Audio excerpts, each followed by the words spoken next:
بسم اللہ الرحمن الرحیم۔ حقیقی ٹاک شوز میں خوش آمدید ہے ناظرین۔ پاکستان اور خطے کی بدلتی صورتحال کے مد نظر ہم آپ کو بتاتے ہیں کہ کس طرح پاکستان میں جو ہے چیزیں دن بدن اور آنے والے دنوں میں بدلنے جا رہی ہے۔ اس وقت وکلاء حضرات اور جج صاحبان جو کہ اپنے انصاف کے لیے سپریم کورٹ کا دروازہ کھٹکھٹا رہے ہیں، اور ایک سائل جس کی جو سنوائی نہیں ہو رہی ہے، تو وہ ایک پرتباہ قسم کی تحریک چلانے کے لیے تیار ہیں۔ دوستو، آپ نے دیکھا کہ پاکستان جو ہے سعودیہ کے ساتھ انہوں نے ایک ایگریمنٹ کیا ہے، اس کے ساتھ پھر شہباز شریف صاحب جو ہیں وہ امریکہ میں موجود ہیں۔ ٹرمپ سے ملاقات کرنے کے لیے دوسرے ممالک کو بھی مدعو کیا جا رہا ہے۔ کچھ کا کہنا ہے کہ شہباز شریف صاحب کی صرف 36 سیکنڈ کی ملاقات ہوئی ہے۔ تو ناظرین، آج پاکستان تحریک انصاف کے لیے بھی بہت بڑا دن ہو سکتا ہے، کیونکہ سننے میں یہ آ رہا ہے کہ آج بشرا بی بی اور عمران خان کی ضمانت ہو سکتی ہے، اور جنرل صاحب نے معافی بھی مان لی ہے۔ کافی بیک ڈور میں رابطے بھی ہو رہے ہیں اور چیزوں کو بہتر کرنے کی کوشش کی جا رہی ہے۔ تو اس سلسلے میں صابر شاکر صاحب نے بڑے احسن طریقے سے اپنے اس تجزیہ میں تمام چیزوں کا انفولڈ کیا ہے۔ آئیے چلتے ہوں اس کے تبصرہ کی طرف۔ آپ سے گزارش ہے ہمارے چینل کو سبسکرائب کیجئے اور کمنٹ باکس میں اس ویڈیو کو دیکھنے کے بعد ضرور اپنی رائے دیجئے۔ تو آئیے چلتے ہیں اس پروگرام کی طرف۔ اور ان کا تعلق پاکستان کی داخلی سیاست سے بہت جڑا ہوا ہے، اور اس سے آپ کو اندازہ بھی ہو جائے گا کہ پاکستان کے اندر آنے والے دنوں میں جو سیاسی درجہ حرارت ہے وہ کس حد تک بڑھ سکتا ہے۔ اس کی وجہ یہ ہے کہ ایک طرف آئین شکن عناصر ہیں اور دوسری طرف رول آف لا اور آئین کی بالادستی پر یقین رکھنے والی اور جد و جہد کرنے والی قوتیں ہیں، وہ اب آہستہ آہستہ ایک فورم پر جمع ہو رہی ہیں۔ کیونکہ میں نے پہلے بھی عرض کیا تھا کہ جب تک تمام عناصر جو اس وقت پاکستان میں پسا ہوا طبقہ ہے، تمام عناصر، تمام طبقے جب تک ایک فورم پر نہیں آئیں گے، متحد نہیں ہوں گے، کوآرڈینیٹڈ ایفرٹ نہیں ہوگی، اس وقت تک اس ڈکٹیٹرشپ سے نجات ناممکن ہے۔ اس کی وجہ یہ ہے کہ ڈکٹیٹر اور ان کے اعلی کار اور سہولت کاروں نے ہر شعبے میں مکمل طور پر گرفت اپنی قائم کی ہوئی ہے، اور طاقت کے بل بوتے پر اور گن پوائنٹ پہ، اور لاٹھی گولی کے علاوہ وہ کوئی اور زبان سمجھتے ہی نہیں، اور اسی زبان میں پاکستان کے عوام کو، خاص کو، ججز کو، وکلا کو، صحافیوں کو، سب کو وہ اسی لاٹھی سے ہانک رہے ہیں۔ تو لہٰذا جب بھڑاس بڑھتی ہے، جب پریشر کوکر میں گیس زیادہ ہوتا ہے، تو پھر پریشر کوکر نے پھٹنا ہی ہوتا ہے۔ اس لیے بار بار جس بات کی طرف توجہ دلائی جا رہی ہے، اور ہم بھی دلا رہے ہیں، کہ محترم ڈکٹیٹر صاحب، آپ کی ضد اپنی جگہ، لیکن جب تک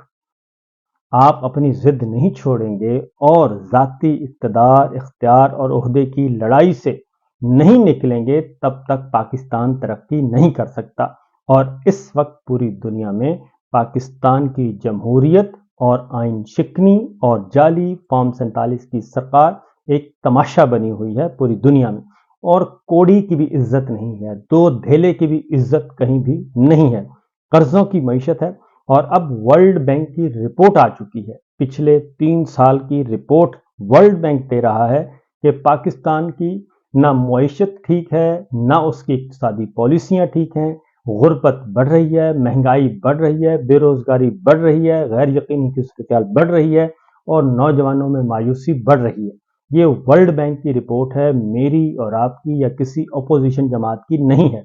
اور یہ پچھلے 3 سال کون اس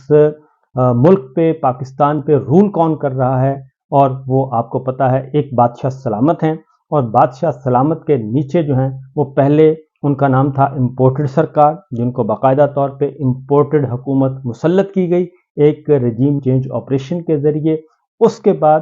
اسی کی ایکسٹینشن تھی کاکڑ سرکار، اور پھر دوبارہ ایک بریک دے کے اسی امپورٹڈ سرکار کو واپس دوبارہ مسلط کر دیا گیا ایک جعلی فارم 47 دے کے۔ اور پھر اس کے بعد 7 فسطائیت اور ظلم اور ستم اور جھوٹے مقدمات، پکڑ دھکڑ، مار کٹائی، گولی،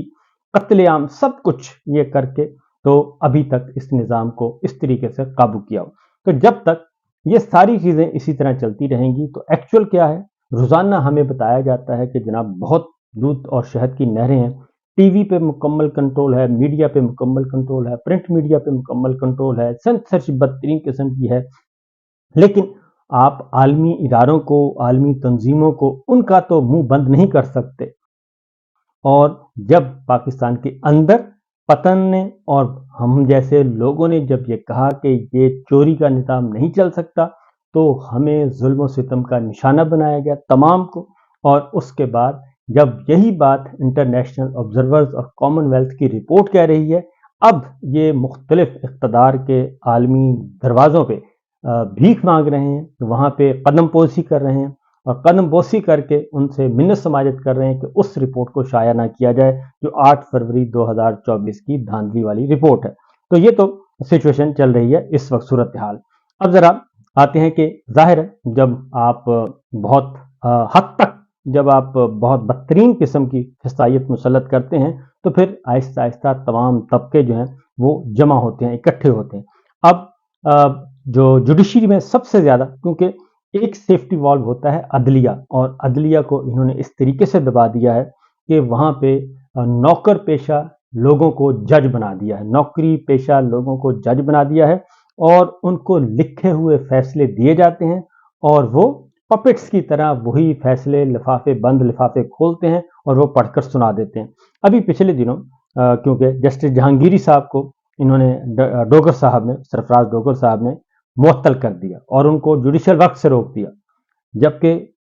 اب سپریم کورٹ کا ایک فیصلہ ریلیز ہو گیا ہے، لارجر بینچ کا فیصلہ ہے، اور وہ فیصلہ یہ کہتا ہے کہ آپ ایک جج دوسرے جج کو کام کرنے سے نہیں روک سکتا، ایک جج دوسرے جج کے خلاف کارروائی نہیں کر سکتا، اور یہ اختیار صرف اور صرف سپریم جوڈیشل کونسل کو ہے۔ اب ہونا تو یہ چاہیے کہ جسٹس سرفراز ڈوگر صاحب کو چارج شیٹ ہونا چاہیے، ان کو فارغ کرنا چاہیے، کیونکہ انہیں بھی پتہ ہے، لیکن چونکہ حکم حاکم ہے، ڈکٹیٹر سرکار کا حکم ہے کہ آپ نے جسٹس طارق محمود جہانگیری صاحب کو ڈوز دینی ہے اور ان کو دبانا ہے، تاکہ باقی آنریبل ججز جو سر اٹھا رہے ہیں، آئین کی بات کر رہے ہیں، جمہوریت کی بات کر رہے ہیں اور بنیادی انسانی حقوق کی بات کر رہے ہیں، مسنگ پرسنز کی بات کر رہے ہیں، ان کی بازیابی کی، تو ان سب کو پریشرائز کیا جا سکے۔ تو یہ صورتحال ہے۔ تو لہٰذا آج جو ایک ایونٹ ہونے جا رہا ہے وہ ہے گول میز کانفرنس، وکلا کی گول میز کانفرنس ہے، اور اس میں یہ وہ وکلا ہیں سب جمع ہو رہے ہیں۔ یہ وکلا نہیں ہیں بلکہ یہ ہمارے جو قانون دانوں کا دماغ ہیں، سینئر موسٹ لوگ ہیں، وہ سب جمع ہو رہے ہیں، بلکہ کہنا چاہیے کہ قانون کے بابا آدم ہیں پاکستان کے، وہ جمع ہو رہے ہیں۔ اور میں جب نام آپ کو بتاتا ہوں کہ اس میں علی احمد قرد شامل ہیں، اس میں علی احمد قرد سپریم کورٹ بار ایسوسی ایشن کے سابق صدر ہیں، قاضی انور صاحب سپریم کورٹ بار ایسوسی ایشن کے صدر رہ چکے ہیں، اعتزاز احسن صاحب کسی تعارف کے محتاج نہیں، بار ایسوسی ایشن کے صدر بھی رہ چکے ہیں، اور حامد خان صاحب سپریم کورٹ بار کے صدر رہ چکے ہیں، لطیف کھوسہ صاحب سپریم کورٹ کے بار کے صدر رہ چکے ہیں، علی ظفر صاحب سپریم کورٹ بار کے صدر رہ چکے ہیں، منیر ملک صاحب سپریم کورٹ بار کے صدر رہ چکے ہیں۔ یہ تمام سابق صدور، اور یہ تمام کون ہیں؟ وکلا تحریک کے روح رواں تھے جب ڈکٹیٹر پرویز مشرف آئین کو روند رہا تھا اور جوڈیشری کو کرش کر رہا تھا، ججز کو گرفتار کر رہا تھا۔ اس وقت یہ وکلا قیادت سامنے آئی تھی اور انہوں نے ایک بھرپور قسم کی تحریک چلائی تھی رول آف لا کے لیے اور کامیابی حاصل کی تھی، اور اس کے نتیجے میں ڈکٹیٹر پرویز مشرف صاحب کو رخصت ہونا پڑا تھا۔ تو اب یہ وکلا دوبارہ جمع ہو گئے ہیں، اور آج گول میز کانفرنس ہے، 11 بجے سے شام 7 بجے تک رہے گی، سارا دن، یعنی کہ ہول ڈے ہے۔ اور اس میں پہلے تو انہوں نے کرنے کی کوشش، اور اسلام آباد میں ہو رہی ہے، اور پہلے اس کو روکنے کی کوشش کی گئی تھی، لیکن اب یہ ہو رہی ہے جناب۔ اور اس میں خاص طور پہ اب یہ جو سپریم کورٹ کا ہی ایک ہے جی بلڈنگ ہے سپریم کورٹ بار ایسوسی ایشن کی، وہاں پہ یہ ہوگی، اور اس کا بنیادی مقصد صرف یہ ہے کہ 26ویں غیر آئینی ترمیم، اسلام آباد ہائی کورٹ میں آئین اور قانون کی پامالی، عدلیہ کے وقار کی دھجیاں بکھیرنے کی سازش اور آزاد عدلیہ کا گلا گھونٹنے کی کوشش کے خلاف یہ وکلا گول میز کانفرنس ہو رہی ہے۔ اور اس میں کل ایک اور ڈیولپمنٹ ہوئی ہے، وہ بھی آپ کے گوش گزار کریں کہ کل جسٹس ریٹائرڈ شاہد کریم صاحب جو لاہور ہائی کورٹ سے مستعفی ہو گئے تھے، ان پہ بھی پریشر ڈالا گیا تھا، وہ کل تحریک تحفظ آئین پاکستان کی تحریک میں باقاعدہ طور پہ شامل ہو گئے ہیں، اور انہوں نے کل جو ایک بیٹھک تھی تحریک تحفظ آئین پاکستان کے لیڈرز کی، اس میں بھی شمولیت اختیار کی، اور اس میں انہوں نے بتایا کہ اس وقت ضرورت ہے کہ تمام وکلا اور جوڈیشری بینچ اور بار متفق اور متحد ہوں اور آئین کی بالادستی کی جنگ لڑی جائے۔ اور انہوں نے کہا کہ اس ملک کی بدقسمتی ہے کہ ہر آنے والے ڈکٹیٹر نے آزاد عدلیہ کو پامال کیا تاکہ عدالتیں اس ڈکٹیٹر کے تابع رہیں۔ جس پارلیمنٹ نے اس آئین کو بنایا تھا اس سے کام اس کے خلاف شروع ہو گیا۔ 26ویں غیر آئینی ترمیم کے بعد چیزیں رک نہیں رہیں، اور وہ چیزیں اس لیے نہیں رک رہیں جناب کہ یہ سارے کا سارا جو نظام ہے اس کو چیلنج ہونا تھا سپریم کورٹ آف پاکستان کے سامنے، اور سپریم کورٹ آف پاکستان نے جو اس کا حلیہ سیٹ کرنا تھا، کیونکہ یہ سارے کے سارے الیکشن چور، رجیم چینج آپریشن سے لے کے الیکشن چور سرکار تک سب کے سب جو ہیں اس وقت آئین شکن ہے، آرٹیکل 6 کی زد میں آ رہے ہیں، اور ان کا کم از کم سزا ان کی 25 سال اور سزائے موت ہے، جو اس سے ڈر رہے ہیں کیونکہ ان کو پتہ ہے کہ انہوں نے کیا جرم کیا ہوا ہے۔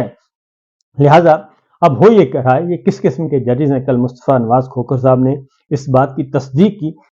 کہ جو اس وقت نوکری پیشہ جج بھرتی کیے جا رہے ہیں ان کے انٹرویوز کہاں ہو رہے ہیں؟ ان کے انٹرویوز وزیروں کے، سیاستدانوں کے گھروں میں ہو رہے ہیں۔ انہوں نے بات نہیں کی، جبکہ سیدھی سیدھی جاتی عمرہ میں ان کے انٹرویوز ہو رہے ہیں، اور وہاں پہ پہلے بلایا جاتا ہے اور پہلے حلف لیا جاتا ہے، پہلے سائن کروائے جاتے ہیں کہ آپ ہمارے وفادار رہیں گے، ہم آپ کو جج بنا رہے ہیں۔ تو یہ سب کچھ ہو رہا ہے، اور یہ بدقسمتی سے یہ سارے کا سارا کس کے امبریلا کے نیچے ہو رہا ہے؟ یہ جناب ڈکٹیٹر صاحب کی امبریلا کے نیچے ہو رہا ہے، اور ان کو اس بات کی کوئی پرواہ نہیں کہ پاکستان کا مستقبل کس طرف وہ لے کر جا رہے ہیں۔ تو اسی طریقے سے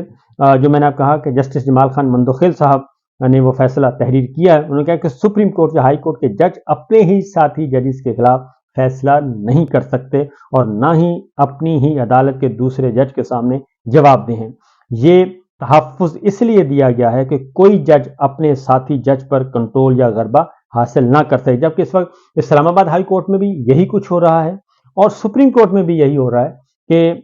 جو جج بھی آزادانہ طریقے سے چلنے کی کوشش کرتا ہے اس سے مقدمات لے لیے جاتے ہیں، عملاً وہ تمام ججز جو ہیں ان کو ڈس فنکشنل کر دیا گیا ہے۔ آگے کچھ اور خبریں جی، آج اسلام آباد ہائی کورٹ میں 2 کیسز ہیں، اور ایک کیس ہے جی القادر ٹرسٹ کا۔ القادر ٹرسٹ میں بشرا بی بی اور عمران خان صاحب کی سزائے معطلی اور سزائے معطل کے بعد ان کی رہائی کا کیس ہے، اور اگر یہ کیس چلتا ہے تو اس میں کچھ بھی نہیں ہے جی، کیونکہ یہ وہی کیس ہے القادر ٹرسٹ کا کہ جس میں عمران خان صاحب کو کہا گیا تھا کہ جناب آپ ہمارے ساتھ ڈیل کر لیں اور تو یہ لفافہ کھلے گا، اور اگر ڈیل نہیں کریں گے تو پھر دوسرا لفافہ کھلے گا، اور اس میں جج صاحب نے غلطی سے وہ لفافہ ایک دفعہ پہلا کھول بھی لیا تھا، اور خبر بھی چل گئی تھی بریکنگ نیوز کے طور پہ کہ عمران خان اور بشرا بی بی کو بری کر دیا گیا ہے۔ تو اصل میں 2 لفافے اس وقت بھی توشہ خانہ میں بھی 2 لفافے دیے گئے ہیں، اور دونوں لفافوں میں ایک میں بریت کا فیصلہ ہے، دوسرے میں سزا کا فیصلہ ہے، اور عمران خان صاحب سے پوچھا جا رہا ہے کہ بتائیں جناب آپ نے کیا کرنا ہے۔ تو عمران خان کا فیصلہ اٹل ہے، اور وہ نواز شریف ثابت نہیں ہو رہے، وہ زرداری صاحب ثابت نہیں ہو رہے، وہ کوئی ڈیل نہیں کر رہے، اور اس لیے وہ اپنی بات پر قائم دائم ہے۔ ایک تو یہ ہے، اور آج اس بات کا امکان ظاہر کیا جا رہا ہے کہ ہو سکتا ہے کہ کم از کم بشرا بی بی کو ضمانت پر رہائی مل جائے، اور اگر ایسا ہوتا ہے تو یہ ایک بڑا بریک تھرو ہو سکتا ہے۔ لیکن دوسری جانب اگر ہم دیکھیں تو اگر یہ سب کچھ کرنا ہے تو پھر توشہ خانہ 2 کو تیار کیا جا رہا ہے، پھر ایک اور کیس کو تیار کیا جا رہا ہے، یہ سارا کچھ کیا جا رہا ہے صرف اس لیے کہ عمران خان کو انڈر پریشر رکھا جا سکے اور ان کو جیل میں رکھا جا سکے۔ تو یہ ہے صورتحال اور یہ ہے سچویشن۔ اب ایک اور جو بریکنگ نیوز اور بہت امپورٹنٹ نیوز کہنی چاہیے بلکہ، وادی عتیرہ میں ایک بمباری ہوئی اور ہماری پاک فضائیہ نے، جیٹ طیاروں نے، لڑاکا طیاروں نے ادھر بمباری کی، اور اس میں ہمارے بے گناہ معصوم پختون بھائی جو ہیں، بچے، خواتین، بوڑھے، وہ شہید ہو گئے اور ان کی تعداد 25 سے 30 بتائی جاتی ہے۔ 9 خواتین، 6 بچے اور باقی بزرگ، یہ 25 سے 30۔ اور اس پہ شدید رد عمل، خبر کوئی دی نہیں جا رہی، وہ ساری ڈیٹیلز آپ کے علم میں ہے۔ اور اس وقت ہمارے میڈیا نے شرمناک کردار ادا کیا کہ جو ان کو واٹس ایپ پہ خبر دی گئی وہی خبر آگے انہوں نے نشر کی، جبکہ معلوم ہے میڈیا کو کہ فیلڈ میں کیا ہے۔ وہاں کے جو ڈسٹرکٹ نامہ نگار، جو ڈسٹرکٹ رپورٹر ہوتے ہیں، مقامی صحافی ہوتے ہیں، وہ ہر ٹی وی چینل کو بتا رہے تھے کہ یہاں پہ اتنی تباہی ہوئی ہے، ظلم ہوا ہے، اور ان کا ہاتھ اتنا کھل گیا ہے کہ 26 نومبر قتل عام کر دو۔ ادھر وادی تیرا میں یہ ہوا اور 25 سے 30 بے گناہ لوگ شہید ہو گئے۔ اور پھر جن لوگوں نے ڈیجیٹل میڈیا پہ، سوشل میڈیا پہ صحیح خبر دینے کی کوشش کی، انہی کے خلاف کارروائیاں شروع کر دی گئی۔ لیکن کل پہلے وزیر اعلیٰ خیبر پختونخوا، انہوں نے تو معذرت کر ہی لی تھی، پولیٹیکل لیڈرشپ تو کر ہی لیتی ہے، ان میں اتنا پھر بھی کبھی سے کبھی بھی، اور بیکار سے بیکار سیاسی قیادت بھی بہرحال وہ رجوع کر لیتی ہے اور اپنی غلطیوں کو بھی تسلیم کر لیتی ہے۔ لیکن ہماری جو فوجی قیادت ہے، وہ اس نے کل جا کے کہیں ایف سی کے IGFC جو کہ میجر جنرل ہوتے ہیں، انہوں نے کل پھر معذرت کی اور انہوں نے یہ مانا کہ اس میں بے گناہ لوگ جو ہیں وہ شہید ہوئے ہیں۔ اور اس حقیقت کے بعد میرا خیال ہے کہ اب DGISPR کو بھی اس پہ معذرت کرنی چاہیے، معافی مانگنی چاہیے، اور جو لوگ بے گناہ مارے گئے ہیں ان متاثرین کو معاوضہ دینا چاہیے DGISPR کی طرف سے، ڈیفنس منسٹری کی طرف سے، اور صوبائی حکومت نے دے دیا، ان کا ازالہ کرنا چاہیے، کیونکہ یہ جو کھیل کھیلا جا رہا ہے۔ اسی لیے عمران خان صاحب جو بار بار کہتے ہیں، وہ انہوں نے کہا ہے کہ اگر جنرل عاصم منیر صاحب میں ذرا سا بھی تدبر ہوتا تو جو حالات بالکل ٹھیک ہو گئے تھے افغانستان کے اور غیر ملکی فوجوں کے انخلا کے بعد،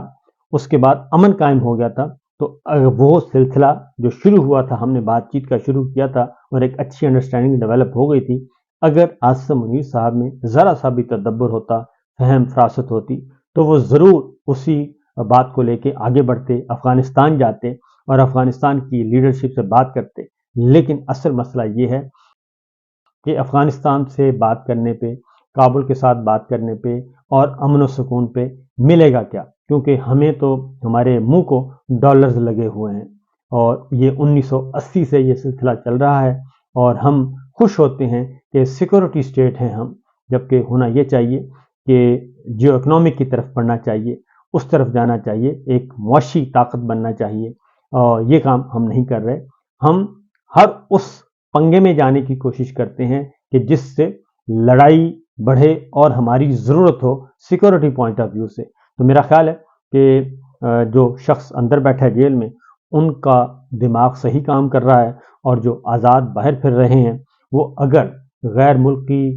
حکمرانوں کے